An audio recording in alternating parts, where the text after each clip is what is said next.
Hello guys, അപ്പോൾ ഇന്നത്തെ എൻ്റെ പരീക്ഷണം ഈ കാണുന്ന കാടക്കോഴിയായിട്ട് ഇത് 40 നിന്നും 60 എത്തി വിവരം സത്യത്തിൽ ഞാൻ ഇന്നാണ് അറിയണത്. പിന്നെ പറഞ്ഞിട്ട് വില കൂടാൻ ഞാനും കോഴിയും തമ്മിൽ അങ്ങനത്തെ ബന്ധങ്ങളും ഇല്ല.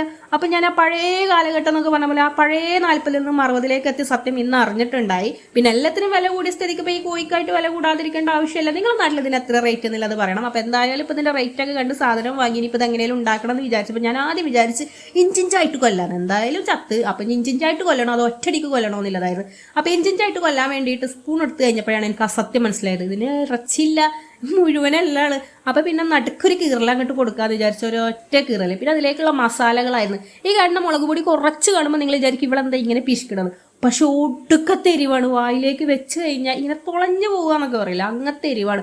കാണാൻ ലുക്കില്ലാന്നേ ഉള്ളൂ, ഒടുക്കത്തെ പെർഫോമൻസ് ആണ് കേട്ടോ.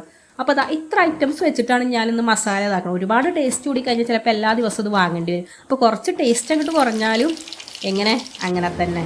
അപ്പോൾ ഇതാ